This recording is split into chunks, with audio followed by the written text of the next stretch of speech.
Try again.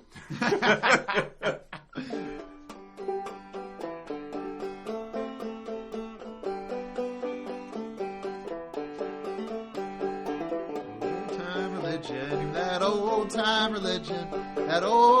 religion, it's good enough for me. Good enough for Moses, it was good enough for Moses. It's good enough for Moses, it's good enough for me. Good enough for someone else. David, good enough for... It's good enough for Abraham. Good enough for Schindler. Good enough for Ratzinger. Good enough for JP2. It's good enough for me. Yeah, it's a weird. The beginning part of that song, it's weird. It always takes, like, playing it the very first time is kind of difficult, but then, like, after you, like, repeat it, it's easy because it has, like, a different. So it's kind of a weird, like, because there's a weird thumb that's in there at kind of an odd time. But anyway, so it's almost as if I like to, like, mess the song up to open it, to start it, and then you're like, okay, it's not even good yet. You should start halfway through the chorus and then maybe do it right. Yeah, that's actually probably true. Okay, so we're restoring love today, I think. Restoring. Or did we already restore love? No, we already restored love. I mean, it always was restored. That's right. Prius.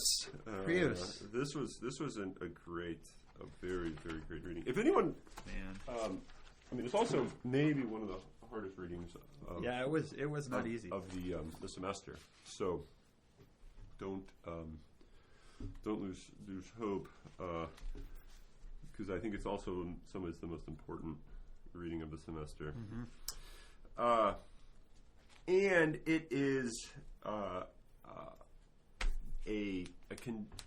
condensing of much of Ulrich's metaphysics. And it's just a really interesting, I don't know if you want to say summary, but a retelling. An engagement with. Interesting. Well, I mean, he translated the conversation with Homo Abyssus, right? So I wonder when he started the translation. I'm sure he had already read Homo Abyssus before he translated. So I don't know. Yeah. Well, this thing was written in 2018. It's pretty stinking new. Yeah. So I'm sure he was already. Yeah. I mean, he wrote a companion.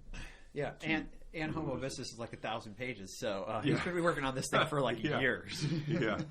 So, but I thought this was incredible, and I was trying to figure out what in the world is a good way to explain this, to figure this out. And I think it if you stick with it, like most things, the beginning becomes clear when you get to the end, right? So it's kind of don't give up.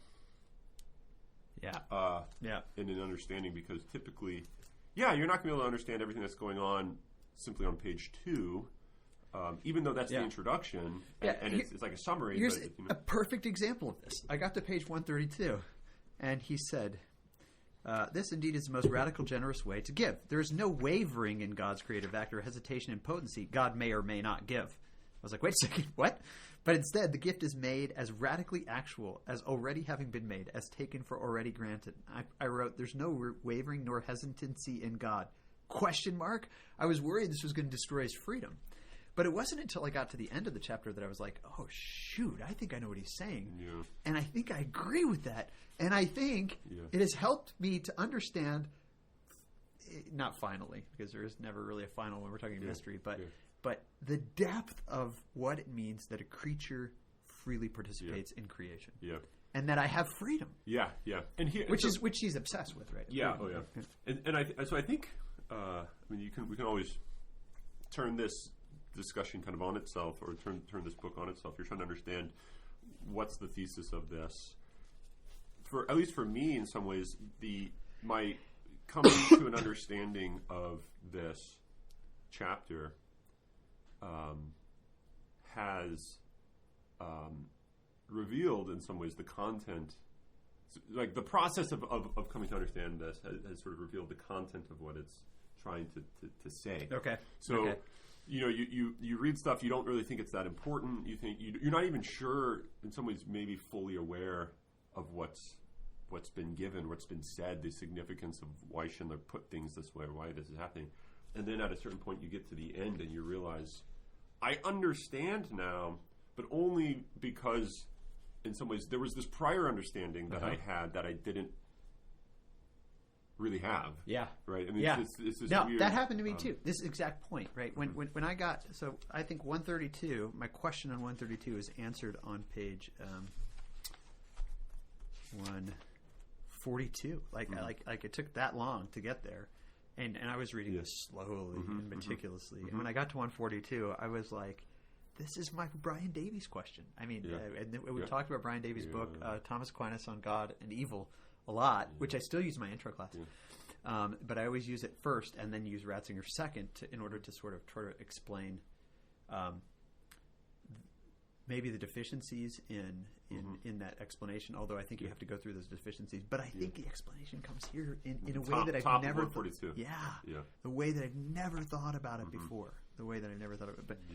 But I mean, we could go straight there unless you want to. You have a method here. There is no method because it'll all work out. It'll work out in the end. It'll work out. Well, I love the fact, though, that he says, the real way that you can understand this question that we have today is Aquinas' metaphysics of creation. I was like, oh, Jager's going to love that. Yeah, I know. Yeah. So actually he begins with, how does he put it, experience? And then he says, and then we're going to move to, where does he say that? Doesn't he say something along those lines? I'm going to start by talking about the experiential. Yeah, this is on the bottom of 126. We will attempt to explain this first by appealing to experience and to decisive witnesses, and then turning to look more directly at the metaphysics, the structure of being that gives rise to the experience. Right.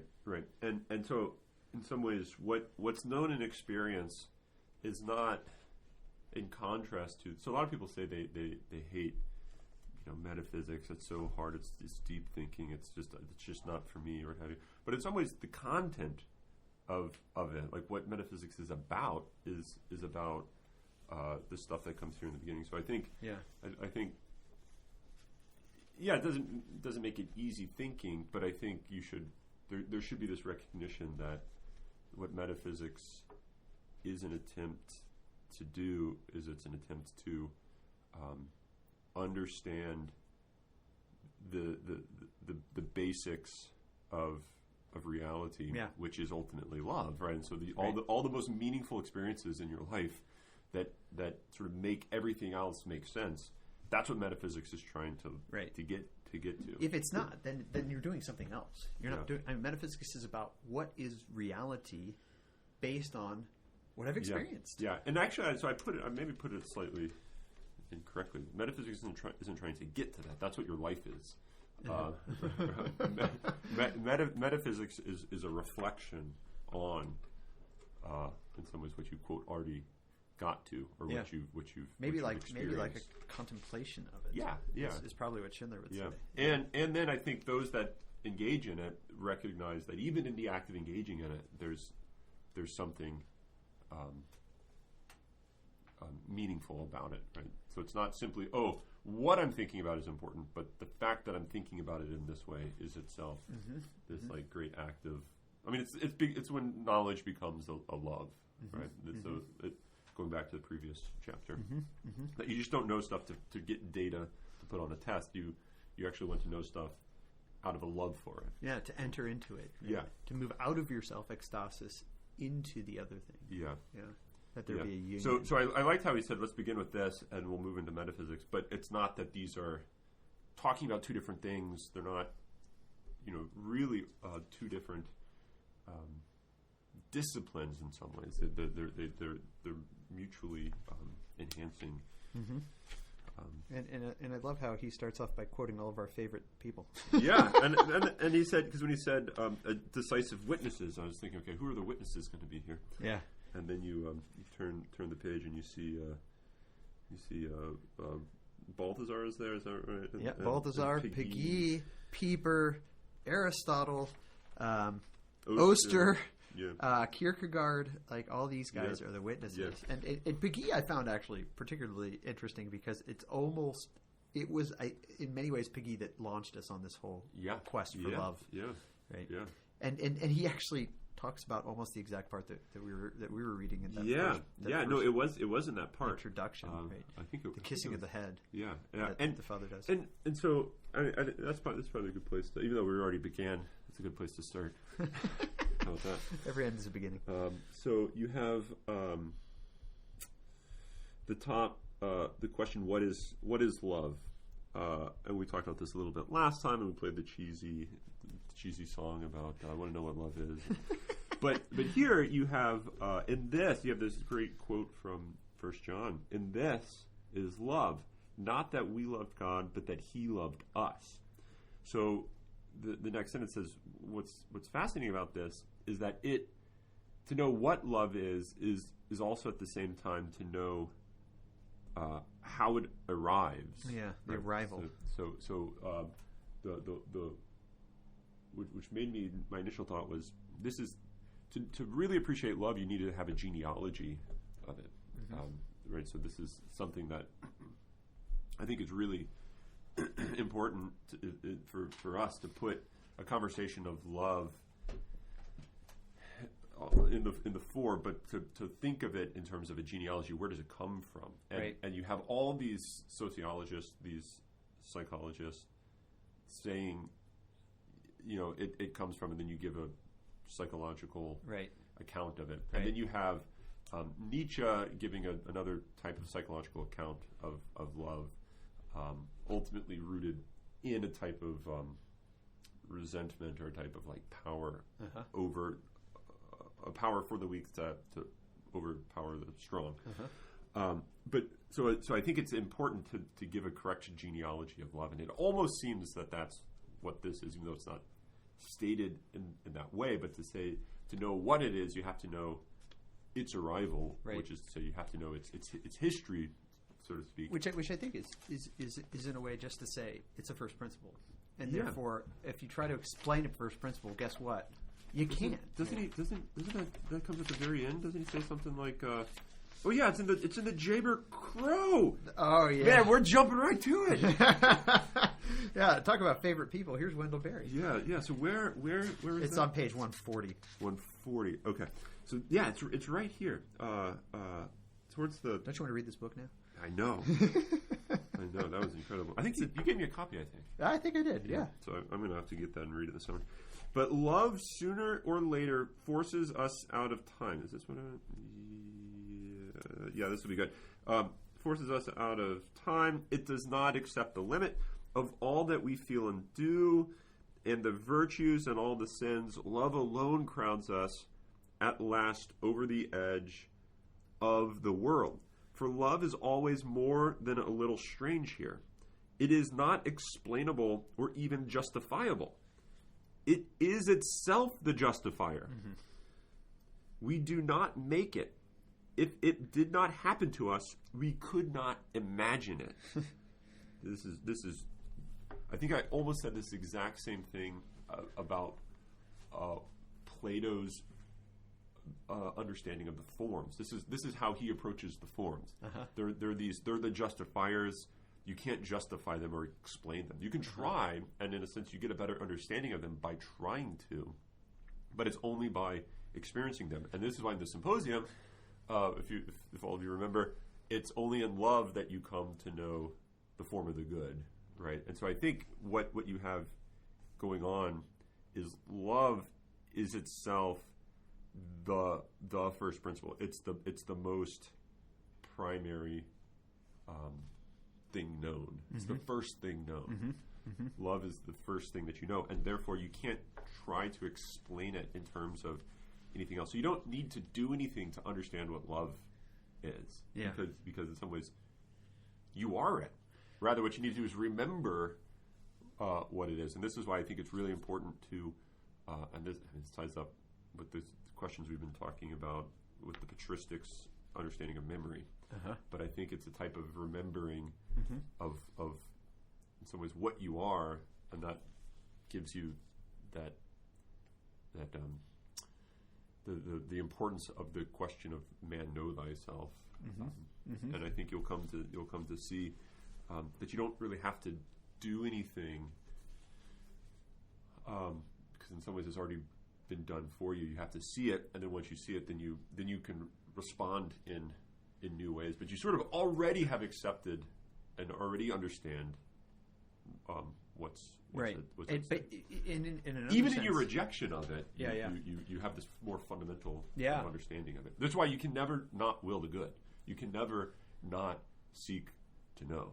Yeah, and ultimately your response though is going to be, because it's a recognition, it's going to be a letting be kind of response, right? It's going to be this, this is what reality is, and a delight in it, but a delight in a willing, like Thomas says, what he talks about. There's two ways. There's two ways to sort of talk about. How does he put it? Willing the good. The first is to will an absent good, to desire that it be here, and the second is to delight in the present good, which is actually the fulfillment of that. And I think that's kind of what we're talking about when we talk about the response. Although we don't want to just couch it in the good, as Schindler's very clear about. But the response is Schindler quoted it here, right? Back in the last chapter when he said, he starts talking about Pieper, and he says something about "you are beautiful." What does that phrase mean? It means something along the lines of, man, we've read a lot. Yeah, no. It means something along the lines of, when I say that you are beautiful, what I'm really saying is, it is good that you be. Yeah. Right? And he was talking about Pieper. But anyway. Yeah. It's somewhere in there. Yeah. So we can talk a bit about the Piggy, because this might kind of carry on into where this is going to go. Kind of, Piggy gives you a great. I mean, the way Richards put it to me once, Piggy is like one of the best metaphysicians that has never read or writes about metaphysics. Right, I mean, in a prose kind of way, right? Yeah, the best metaphysician that doesn't actually isn't concerned about what people regard as metaphysics. Right. I think he said all he did was read the Bible and then wrote. So Charles Piggy, although I don't know anything really about the guy. He died in World War I. I know that. Oh, wow. Piggy relates the nightly ritual. Yeah, I guess we can just start here. Relates the nightly ritual of a father's kissing his children before they go off to bed.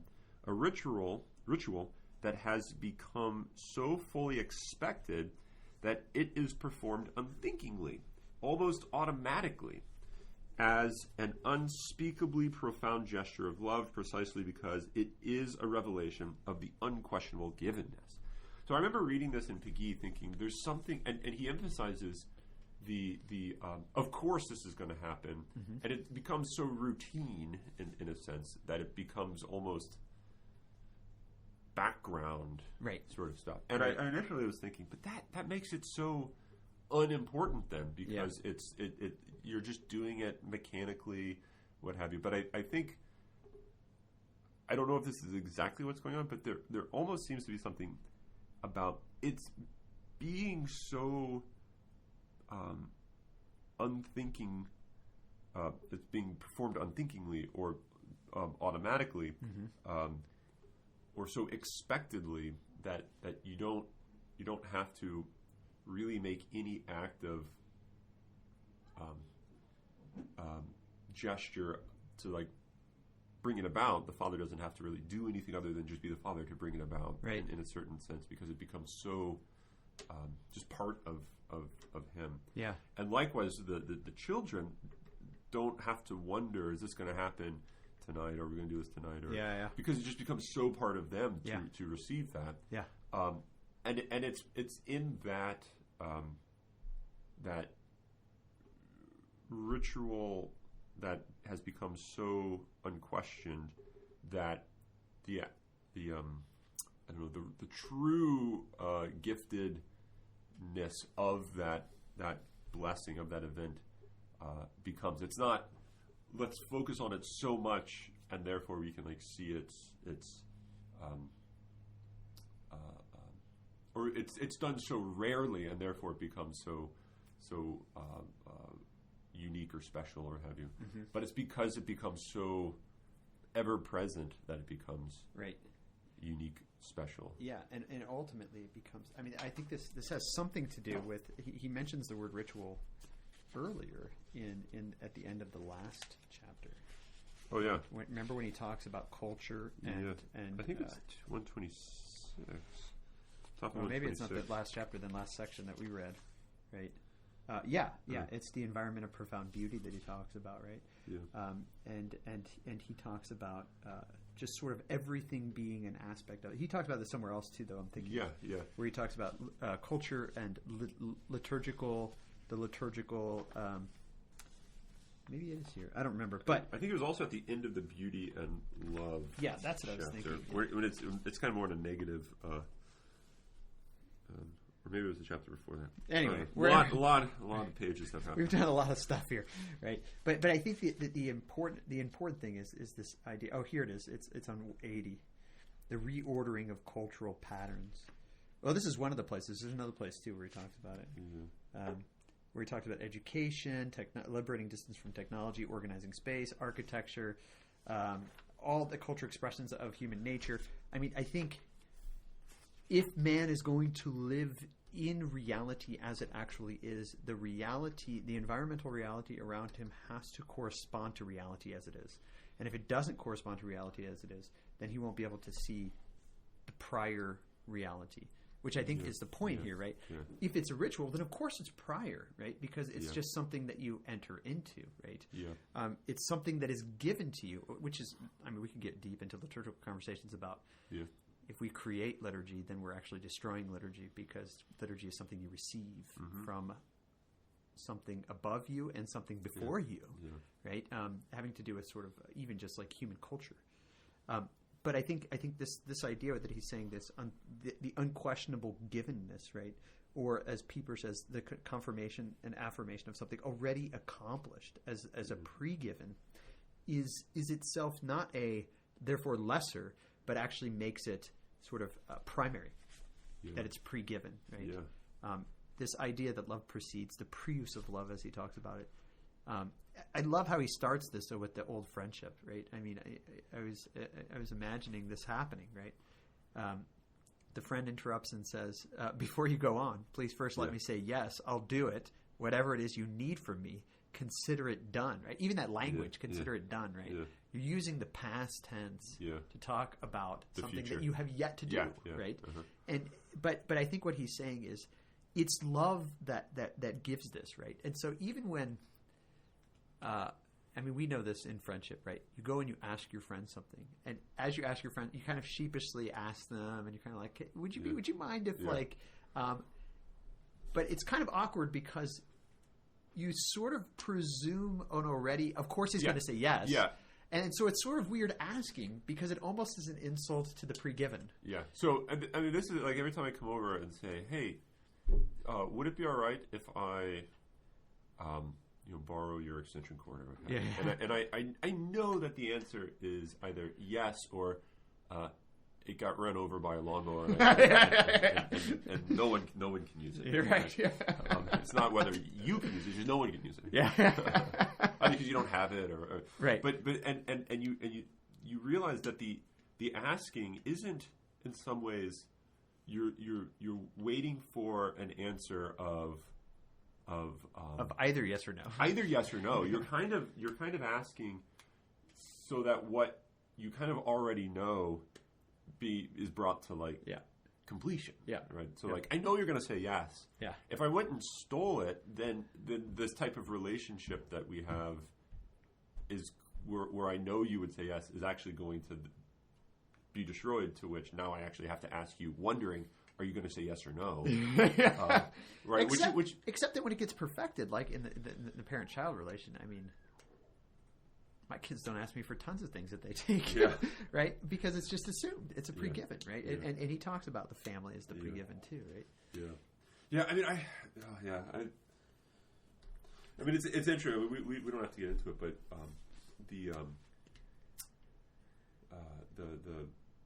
in Scripture, asking seems to be central to the giving. Yeah, right? But he specifically uses it in a very in a statement way and not in a question way, right? Yeah. He who asks will receive, right? Yeah. Oh, yeah. He who knocks, So, to him who knocks, so it it's will not, be open. Right. So it's I not, think he mentions that passage in here somewhere. So it's not so I think the asking is not so that you can kind of get a yes or no answer, but it's in this other sense. Whereas I think if you just didn't ask, you say, okay, I know God has my interest because, and you fill in all the metaphysical stuff. Therefore, I can just play my life out without. Yeah. I think that's almost like to say, oh, I know my neighbor or my friend or my spouse would say yes, so I don't even need to ask. I don't need to. Yeah.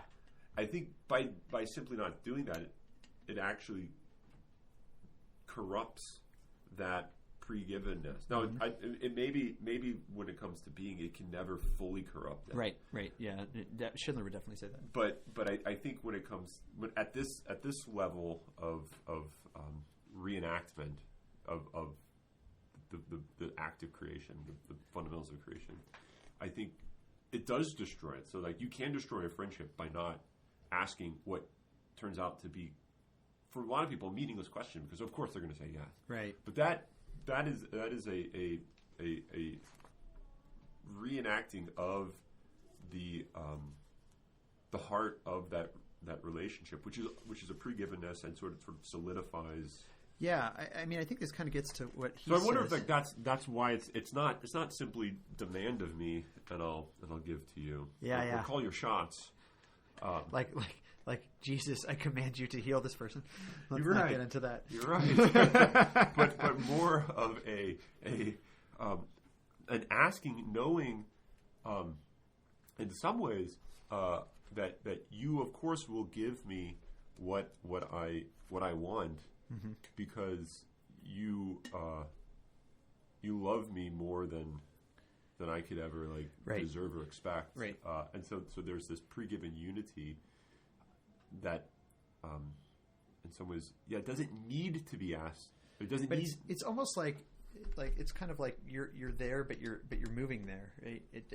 Maybe the asking is the moving there part of the you're there, right? And so it's like in history, love has to enter into and transform where it already is, which is kind of what he's talking about, right? In this idea that love, we recognize love to be there, and yet at the same time it transforms the history of what took place. Yeah. And so maybe the asking is this sort of movement of transformation that takes place even though the love is already there. Yeah. Right? And it has something to do with sort of a historical playing out of the reality of love in creation. Yeah. Going back to the sort of metaphysics of creation. Right? Yeah. He talks about this a little bit, I think, when he talks about falling in love, and I'm not finding where that is. The one problem I had with this section, this reading, was that there was just too much. And that my book is so marked that I just don't know. Mine too. I don't know what to. And this is also the section where the book started falling apart. So yeah. Hey, this is in the Oster article. Oster. I believe Bishop Oster Stefan Oster, makes reference to Kierkegaard, this passage, which I think is incredibly rich, and it's central in some ways to what Ulrich is up to. So this is at the top of 128. From a different angle, there is Kierkegaard's beautiful statement, which the philosopher Ferdinand Ulrich has meditated on in such depth. Love builds up by presupposing that love is present, which is to say that love presupposes precisely what it gives. And then the footnote, Kierkegaard summarizes this point. Thus, the lover presupposes that love is in the other person's heart. And by this very presupposition, he builds up love in him. From the ground up, insofar as in love he presupposes it present as the ground. So in some ways what happens is by kind of you can almost make love present by presuming it. By presuming it's there, right? Which is trust works this way too, right? Yeah, I was going to say, like, same with a friend. Like you can make that person a friend by presuming that they are one, right? And now they become a friend not out of your manipulative workings, but they become a friend of you or to you, with you, out of their own doing by you presupposing. And more deeper than out of their own doing, because they recognize the unity already present. Yeah. I think that's what happens. Right? Yeah. So it's not that you say because they presuppose the same thing about you. Yeah, and I think it's just a manifestation of being, right? Because when you presume unity with another, then you're manifesting that unity with the other is there. Right? Going back to going to the esse commune point that he makes here, right? Yeah, which is maybe why, like, so there has to be a prior unity that is seen or recognized, and this is maybe why a bourgeois metaphysics is never capable of love. Yeah, because it always will say that unity is something that comes about as an effect of or adventitiously, as Schindler Senior says. Yeah, right. So afterwards, added on. It comes on after some doing or some working of you. Yeah, where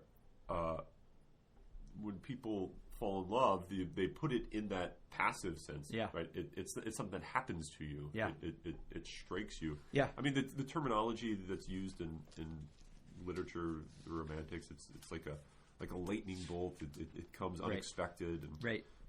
I think this is this notion. Also, how Jesus talks about his own coming. Yeah, which is love itself. And Schindler says when he talks about and still I can't find it when he talks about falling in love, right?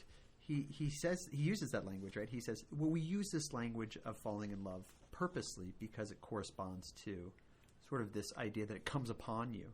And yet at the same time, we recognize that falling in love is just a paradigm for everything, right? And so to fall in love with someone is to, in a real sense, fall in love with reality or other things, maybe we could say. In a sense, this is where he talks, I mean, I'm jumping really ahead here to 143, right? Where he talks about growing together, right? That we grow together. But this isn't where he talks about falling in love. I can't find where he talks about that. But there's this idea that it's a paradigm of everything, right? Yeah. And that, go back to the favorite reading chair, right? Are you in love with your favorite reading chair? Yeah. Not in a false way, right? He says at the very end of the reading, right? There's degrees of where does he put it? He puts it? There's different degrees of love because there's different degrees of unity in all things. 144. Yeah. And that. So different degrees of existing and different degrees of love, which means different degrees of unity with all things, and indeed with God in all things. Right. And it's in here that he says, the complete form of this love is the one flesh union on the last page of marriage, which we may now understand to be more than a mere metaphor. Right? The bourgeois metaphysics does not allow that. Right? He said that specifically. Yeah. It is the creating of a new reality, a single existence made up of two distinct persons and fruitful of more. But he goes on and he says, marriage is a paradigm that casts light on our existence in the world more in general. Yeah. Right? And then he goes, greater than marriage is Christ and the church, which is the unity of God and in reality. Yeah. So, but I think this idea of marriage being the paradigm, falling in love being the paradigm, spousal love being the paradigm of everything, is the whole, like, it is the destruction of the bourgeois metaphysics. Yeah. By not, I shouldn't say destruction. It's not a negative thing. It's the revelation of the reality of beauty. Yeah. Right? And this so you should just think about this more. You need to think about this more. Because I can't. So you're going to have to do it for me. So just as like unity doesn't come about by some sort of I'm going to do this extra work, and thereby I bring about this unity with this. This seems maybe to that understanding, right, of love with the other in bringing about a unity. I think has to be central to where this ultimately culminates. Well, I mean, it culminates with the Trinity, but where it culminates between creation and the Creator is in the hypostatic union, which has to be. Yeah, he says that. Yeah, right. And so in light of stuff we were saying about 40 minutes ago, it has to be in the real unity of the hypostatic union, which cannot be a result of some sort of like add-on, right? So it's whatever type of unity that is, it's not like okay, now I want to be one with man, so here I go. I'll do X, Y, and Z. Yeah, because I think that would make it accidental, as you know, the tradition says it can't be this accidental type of unity. Yeah. And so what's weird is it has to that the hypostatic union, and therefore an understanding of Christ as fully human and fully divine, is going to require an understanding along these lines that sort of presupposes, in some ways, not in as he says I forget how he puts it, not in the selfish, like you presuppose something, but it's going to it's sort of underlying the genealogy maybe of creation is the unity of the divine and the human nature. So going back to the idea that we've talked about a couple years ago, which is, does God have to become man in order that there be anything? So it's not a... And maybe the have to is maybe not the best way to put it. But no, because the have to is just included with the given that you're going to create. It's like, in a sense, it's a tautology, right? Given that you're going to create, you got to create, God. Yeah. But that creation is not metaphysically... It doesn't even metaphysically make sense to say creation without hypostatic union. So to say, I'm going to create stuff means I'm going to hypostatically unite myself to man in order that he and all other things may be. Yeah. I think this is... Yeah. I think this... But this also gets into this really, really, really interesting stuff that he talks about here about what does God's creation and freedom mean? Yeah. And I don't know if you want to talk about that, but I really want to talk about it. Yeah, no, I definitely want to. I don't... it's just the question of... of when. What do we have to do before that? Yeah. Well, I think maybe... I don't know. You tell me if this is right, but I think maybe we could talk about this potency and act thing. Yeah. Because I think this is where it started to clarify for me, right? So 132 is kind of where it started. I mean, maybe real quick. Yeah, you go ahead. This will jump to get into there. 128. Genuine love is said to be unconditional. This means that it does not insert itself, as it were, into pre-established conditions so as to take its measure from them. Instead, love comes, as it were, before the conditions. Mm-hmm. It preempts them. In this respect, it itself presents the reality to which the conditions must conform.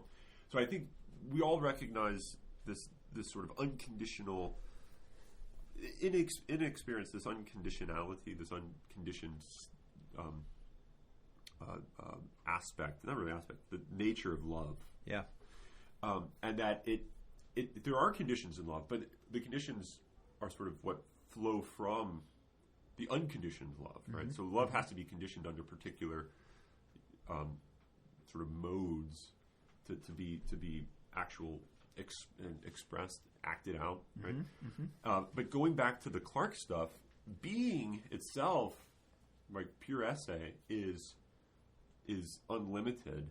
But in order for there to be, it has to be conditioned or limited in a certain way. So I think this understanding of love in this way is going to map onto this understanding of being in this sort of way. Mm-hmm. And when you recognize act and potency understood on the way that it's typically thought of, would make one way, the traditional way, not Thomistic traditional, but the Aristotelian sense is that act and potency are already like conditioned, right? So being is limited in its being. Whereas what Thomas is going to go on to say, what's unique about his view is that being is unlimited, and it's only limited by essence or by potency. And so that kind of makes a tie between this experiential sense and the metaphysical sense that really what's going on when this highbrow metaphysical dialogue about act and potency and the limiting of esse and yada yada, that is, I think, simply a way of saying love's conditioning, love's falling into or under conditions, but only because of the prior unconditional. Like, I'll do whatever you want of me, but in order for me to do anything, you have to give me something specific. There have to be conditions, right? And I have to sort of I have to make myself, conditioned, tied up to this in a certain way. Yeah, you have to limit. You cannot love unless you limit your love to an extension cord at one point. Yeah, exactly. Right. Otherwise, if you say, I'll do anything you want, and the person just stares at you, then actually love doesn't come to its fulfilling, uniting, ecstatic move until the person says, duct tape. Yeah.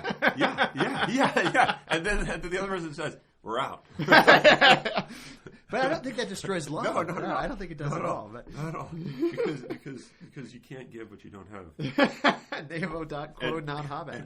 And by telling me that was a way of saying I would give, but it's not in my hands. Yeah, but even that seems like a conditioning of some sense. Yeah. So but I think that it's all. I mean, I don't know if this is it actually. I think this is what's going on. In the text, but this is at least my understanding of it. That's one of the significant carryovers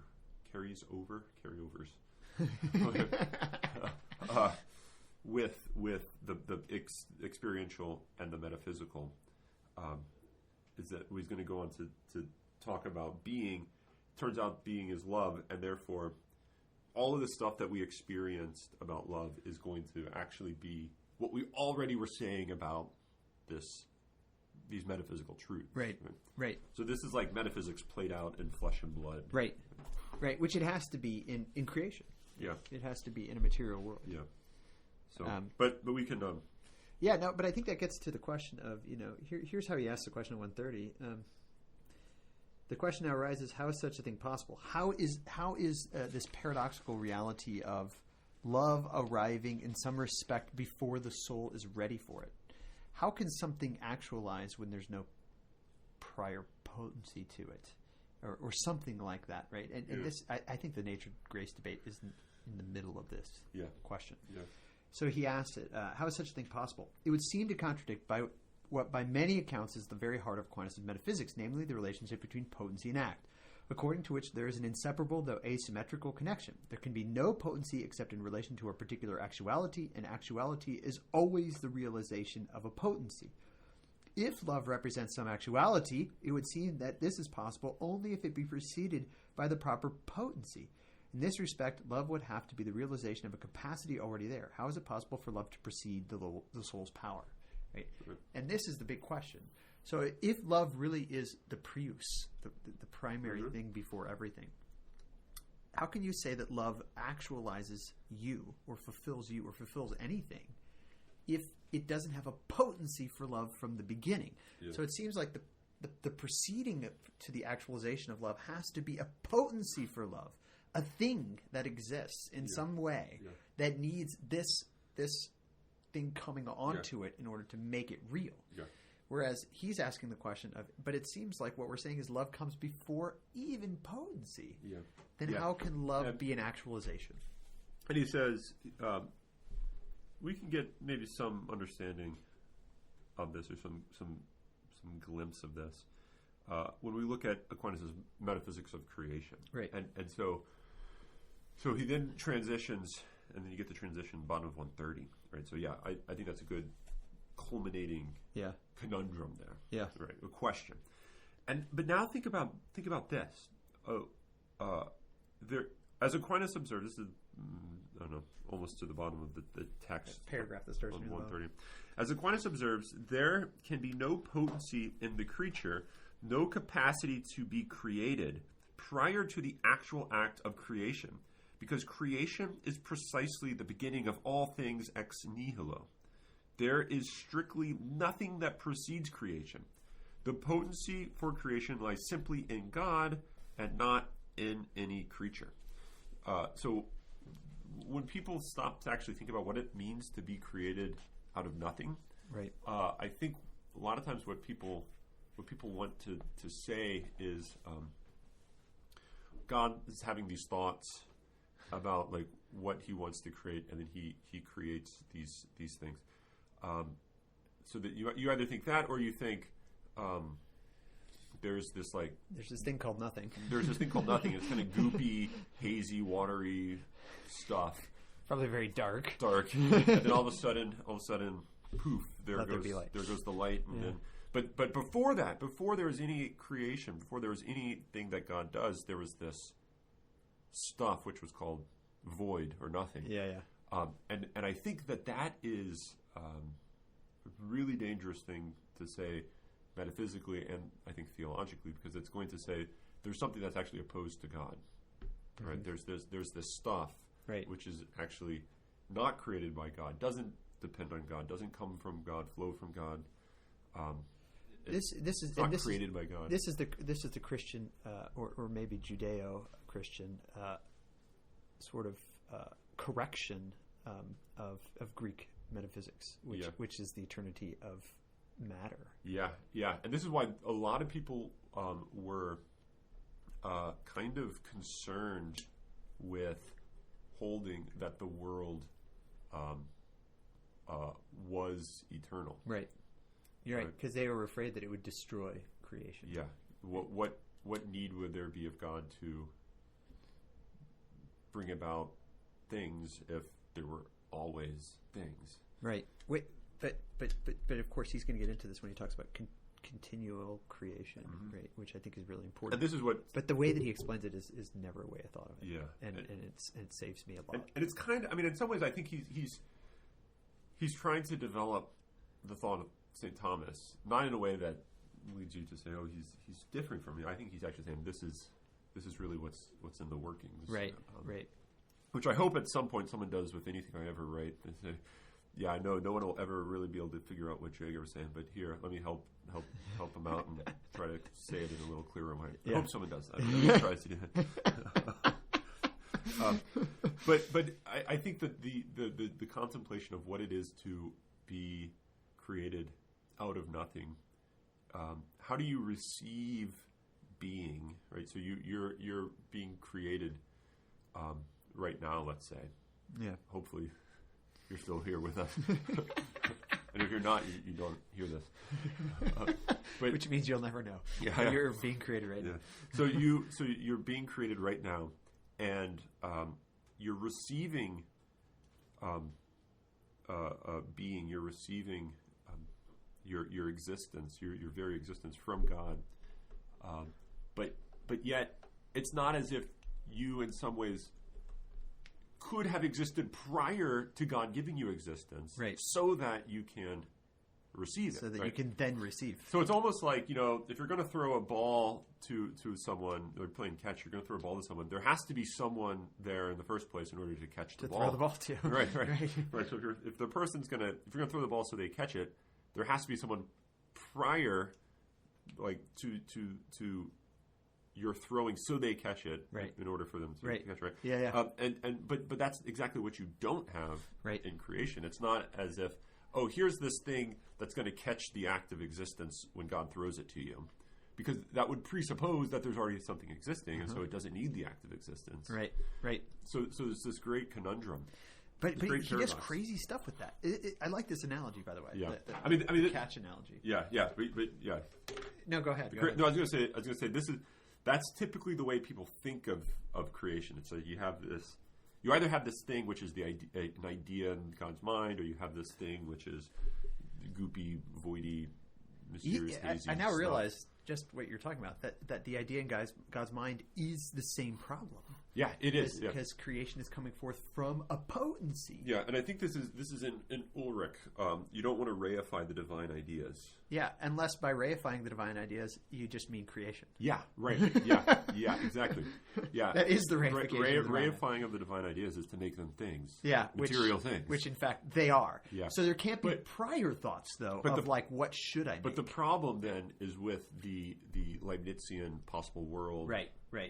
Sort of thing, and actually, I think it goes before Leibniz. These ideas, all these possibilities that God could do. He could have made this world. He could have made this world. He could have made this world. Right. And he decides to make this one, which is to say, he takes these things and he gives them existence that are real in some way. Yeah. Right. Yeah. Right. So I think that there's something really dangerous. Yeah. Theologically and metaphysically. I mean, we don't have to draw it all out. But the beautiful thing is once you reject that, you move into a realm of weird, mysterious, explanation of divine activity that is much more unlike human activity than like it. And because of that, you have to say really crazy stuff, like he says, right? Yeah. So there's here this 131 is an important page. Yeah. So go ahead. I mean, so in the middle of the page, well, maybe like a third of the way down, love presupposes what it gives. God thus gives being, but does so as something that arises from the creature itself. Okay, this is scandalous stuff here. Arises from the creature itself. Thus, this essay is the first effect of God's created act, and at the same time, a thing's essay is the act of being resulting from the principles of a thing. In other words, God gives not only being, but at the same time, ! He gives the capacity to receive being, so that the creature may be said to participate in an active and intrinsic way in its own existence. So when God throws the ball to the person that isn't, his very throwing of the ball causes the person to be and to be able to catch as himself. Yeah, it's not. It causes the person to be capable of, in some sense, causing themselves to be and catch the ball, right? Yeah. So the what I think this is a phrase in Ulrich. I mean, he makes reference to Ulrich again on this page, just right before we read. I think he says that created substances take on the characteristic of a first cause. Yeah. To be created as a substance, which is to say to exist through yourself, is to be given the sort of the metaphysical structure of a first cause. Right. You depend on God in order to be able to depend on yourself. Yeah. And but this interestingly, he uses the word secondary causality here, but he says this is what the essence of secondary causality is to. He doesn't use the language to be like a first cause, but that's what he's saying. This is exactly what he's saying in here, which is why it's so kind of crazy to me to say that. And he says it again later on towards the very end. There's actually 142 where he said, this is the place where it all happens. Where it clarifies. Yeah. This is the place where it all happens. Begin with 141. Yeah. The last point reveals its truth most clearly if we recall that according to Aquinas, God does not create substances and then in a second moment act, so to speak, on their own, taking their created existence as a given fact, already complete in itself, simply prior to or outside of any activity. In other words, it is not as if God's creative act extends only to the essential being of things and not also to their doing. Instead, this is the Brian Davies point that I'm obsessed with. Yep. Right? That God causes. Thomas says this very specifically. Yep. God causes the whole being, the totius and subsistence, as he puts down here, the whole being in their nature, they're substantial being and all accidental beings, including activity, which is an accident. Yeah. Including free activity. Free activity. Because free activity is a type of activity. Right. Of course. If you cause bread, then you also cause big bread. Or tasty bread. Hopefully you cause that. God does not only, this is going on again, very end of that page. God does not only create beings, he is also the principal cause of every single action originating from every being. And indeed, he causes it from within the very same act by which he creates their being.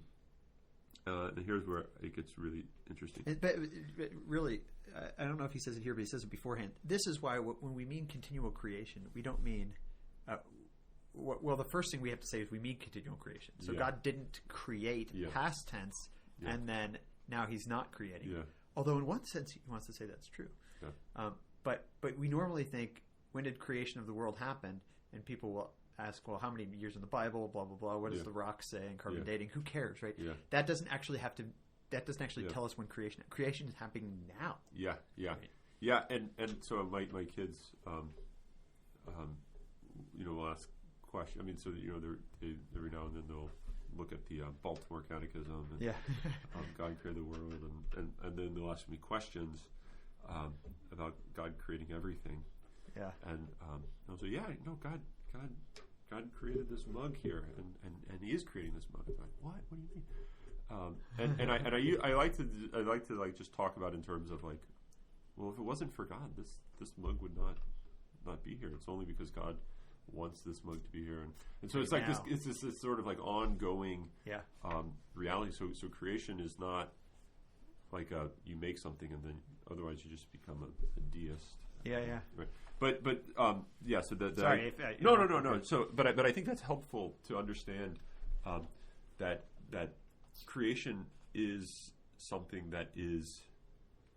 So it's a sort of a gift. It's a gift that's given in an ongoing sort of way, not in the way that he has to. Oh, keep it up. Should I keep them in existence? Man, I've been working so many years keeping these people in existence. I got to keep going. Their podcasts are getting longer and longer. I should just end it. Yeah. Their lives. Yeah, I know. Let's just cut it. End everyone's misery. Right, so it's not like that in continual creation, because in some ways it's one act. Yeah, it's the one eternal act. Right. Similar to, it's not as if the Father begot the Son. Yeah. Begat. And just said, okay, done it. Glad that's done. Now we can hang out. Now I'm getting to get the T-shirt. But rather it's this ongoing thing. Not like, oh shoot, if I stop. Right. Then the Son's going to say what. It's not ongoing like that either, because that makes God temporal. Yeah. Instead, it's eternal. It's what he, in a sense, is. Yeah, and this is why creation is a participation and in some ways or an imaging of love. Beginning. Beginning, which which love, is love, right? yeah. Right. Yeah. So it's this. I think it's the Jaber Crow passage. It's this eternal in the temporal. Yeah. Keep going. Okay, keep going. What this implies, top of 142. What this implies is that in being given being, things are at the same time and by the same token given a creative participation in God's single act of creation. That's the line. That is a bold. True. Yeah. I think. But I think bold. That it's that line that says what you said about first cause. Secondary causes are in a way created first causes. Yeah. And so what you're saying then there is this, right? If the creature, by the way, he keeps putting this in the footnote, his father's paper on being self-gift, which is really a book. But. Yeah, well, that's all. All he writes, all his papers are like all his papers pages. are books, but good books. Yeah. That's good, the heart of it. The good is diffusive. It's just keeps, outpouring. Keeps going. It just keeps pouring itself out. But I think that's I think that's what he's saying probably in that. Although I've never read it, but I'm sure this is where he's getting it from. But at the same time, what this is saying then is this: if the creature really participates in his own being created by receptively receiving essay from God, right? Not in a potency act way, right? Yeah, but in something else, something mysterious that we love call. way. Yeah, I was going to say creation, but love is better, Okay. right? A love way. Then that means not, and it doesn't just happen when when your parents got together. Don't think about it too hard, and then you were, right? Instead, it happens at every moment in your, going back to this, right? Totum ens subsistence, right? In your complete being, including your actions. And so if you receive the gift of being from him, and it's not just, and this is how he puts it, right, beautifully, it's not just, where does he say that? There was another quote somewhere else. Not just your essence, right? It's not just, here it is, on 141 at the bottom. It's not as if God's creative act extends only to the essential being of things and not also to their doing. So here's where I'm taking all of this. Okay? Yeah. So if we really take seriously this Schindlerian point that man receives his being in a true active way in creation, participates in his own creation by receptivity, just like the Son receives the Father's begetting of him. Mm-hmm. Maybe not just like, or maybe like is enough. Whatever. Just like in an analogical sense. Yes, whatever that is. And it's not just my essential being. It's not like I receive me being the substance that I am from him, and then that's the bad word that he uses, and then go out and do things. Yeah. But instead, I receive everything, including, and I receive and participate in receiving everything, and therefore his creating of me, sitting here talking to you right now, is me actively receiving to be sitting here and saying the things that I'm saying and doing the things that I'm doing, which makes me like a first cause. Which is radical to say, but I want to say it, which I never would have said before, because I always think of God and his activity as being the willed act, which he says it's not like just a willed act, right? And he continually says that. Instead, it's this participation that we do where he acts in me and I act in myself as myself by the same token, as he puts it, right? So that there's something very radical about freedom, and I think Schindler's, like I said, he's obsessed with freedom. Something very radical about it, that when I act, it is God causing me to act that way, but not in the way that we think of causality, but instead in a way where he causes me to be able to cause myself to do these things, which is crazy. And I think so. Remember, this was maybe two discussions ago. We were talking about the peas. Where's the last discussion? I don't know. No, it was last discussion. The peas. Pea plants. Yeah, Farmer John's pea plants. Yeah. And I was thinking maybe where this is going to go is that the farmer brings the pea plant to kind of fruition of its own accord. So it's not as if the farmer is trying to do the growing on behalf of the pea plant. Right. The farmer is trying to give the pea plant the gift of being able to grow itself. Right. And you do that by giving it water and giving it sun and giving it fertilizer and manure and you try to, get the pea plant to be able to perfect itself. Right. That's what a good gardener is. That's what a good parent is to get the child to be able to perfect them. So you don't perfect the child. You want to give them sort of the ability, presuppose the ability in them to perfect themselves. And this is Oster brings this example up, I think, in his essay "Thinking Love at the Heart of Being," which is quoted in here. And he talks about the teacher presupposes in the student a capacity to learn. I think he's talking about like a piano or something. You presuppose in the student the capacity to learn, even though it seems that they're not going to get this. You presuppose it in them, And by presupposing in them, they get it. They get it. Right? Which is to say that there was a capacity there. Because if there wasn't a capacity, then it wouldn't. But it's only by you like presupposing it that it. Right?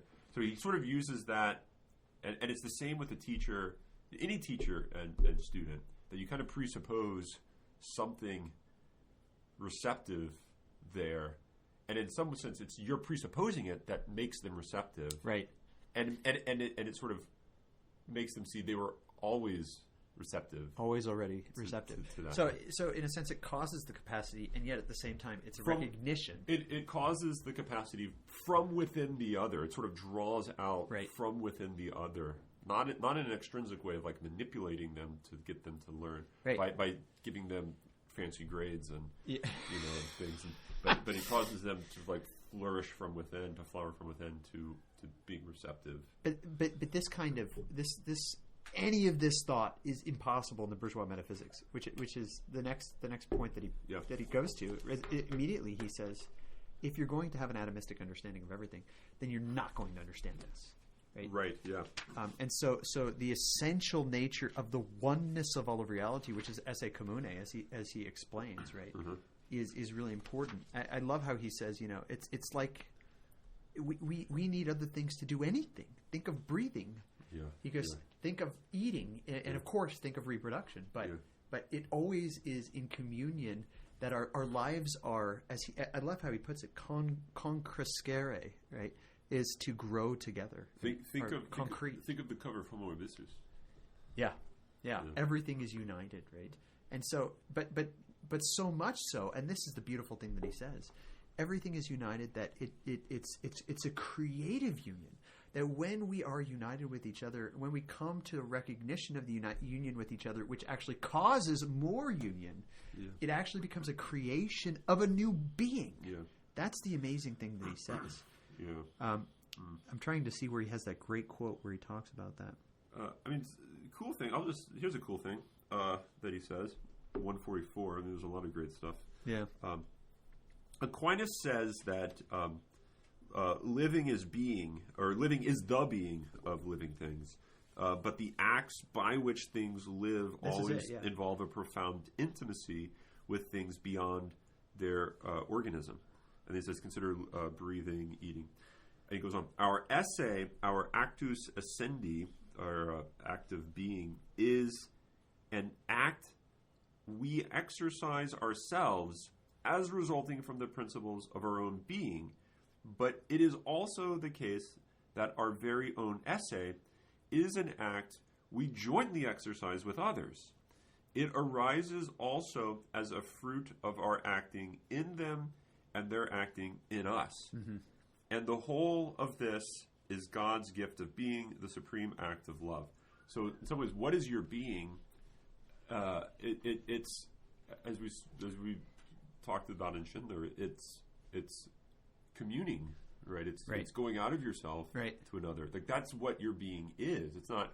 That's simply something that happens as a result of your being. Right. That's what your being consists in. Yeah, and it goes back to his point that there's a primacy of the supersubstantial unity, so that my being is not separate from your being, and not only that, but really the perfection of my being. Yeah, understanding my being to not be exclusive in a bourgeois metaphysical kind of way. The perfection of my being is the perfection of our being. Yeah, and I think if you're looking for proof of this, just look at the lives of people that live the bourgeois metaphysics. The selfish life is one in which people don't want to live. Right. I think there's this recognition that's born out in loneliness of a prior love. Right. So it's sort of this the recognition of dissatisfaction only is possible in light of a much more fundamental understanding.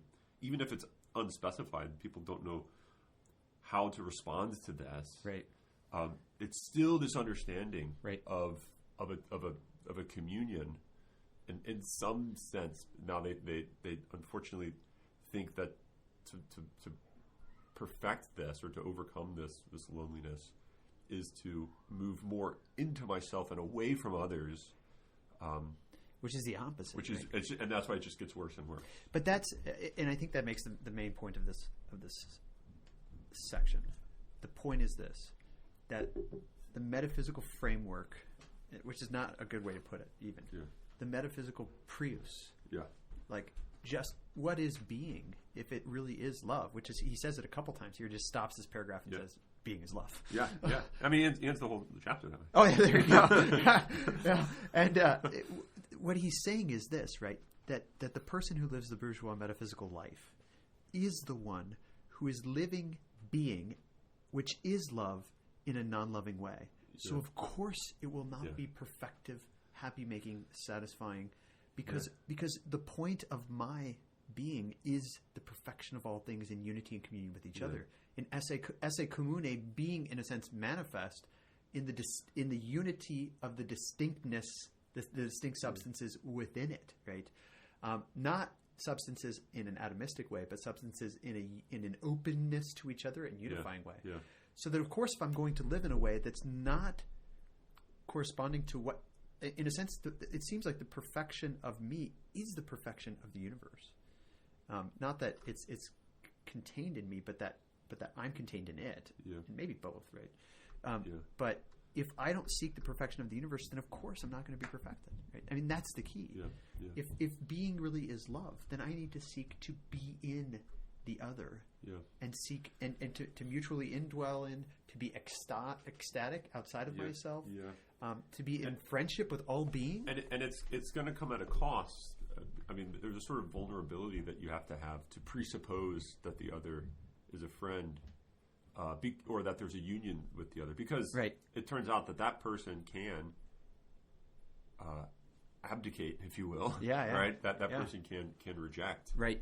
And this is, I think, borne out in the life of Christ, like the type of vulnerability that is had in this presupposition of love and unity with the other is one which has to be open to rejection, and in some ways, it's the recognition of the rejection that reveals the depths of the prior unity. Right, and I think ultimately then, when, and this is Christ again, right? When the living of this metaphysics of beauty and love happens, and in a sinful world is rejected, it's in the rejection that the love becomes perfected. Because, I mean, in a weird way, right? Because it's the one who is rejected. If they are rejected in such a way that they still seek the unity of all things, then that manifestation cannot be denied. Oh, happy fault. Yeah, and ultimately it's the martyrs, right? The martyr who says, I love all being. I want to be united with all being. Because it forces the manifestation of that, we destroy it. And in the destruction, the manifestation becomes even more clear, right? Which is, again, the cross, right? So that ultimately, I think that the unity of esse commune as ultimately manifested doesn't happen except through the suffering at the hands of the bourgeois metaphysic. Which is maybe just the way of seeing the world in a sinful way, because it's seeing the world in a lonely way, rather than in a union way. It's what Ratzinger, Pope Benedict XVI, says in Spe Salvi, that the sin just is disintegration. It's the Tower of Babel, the splitting up of the atomizing. Right? Which has to be the definition of sin. If you believe that love is being, then therefore non-being, which is what we call sin, continually has to be non-love, which is non-unity. And if God is love, then it's just atheistic. No, and it has to be. It has to be. So, wow. Oh, that's great. That's good. Well, do you want to end with another run through of Smash the Windows? Yeah. Why not? Why not? For those of you who are listening to both podcasts, maybe this will be a better one. Or not. Or not. And if it is, just go back to the other podcast. Yeah. Actually, don't. No, that one's not good either. Okay. So, but I still need the music. Oh, you need the music here. Okay, hold on. Yeah, I need the music. Even though that's probably not going to help much.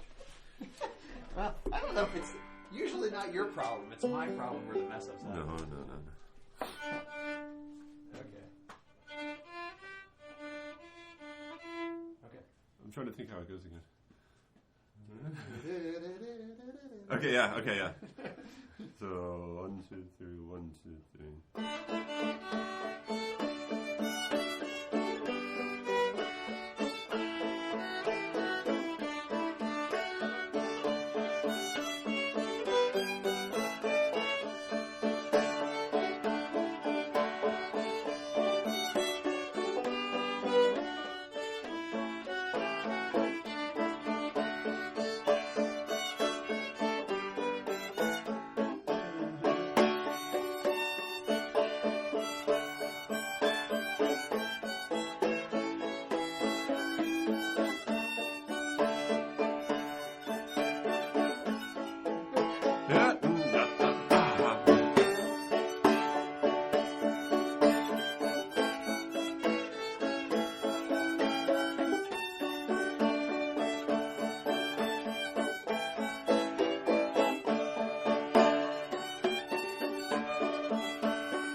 Halfway through, right? I caught up somehow. I was presupposing you were getting it right.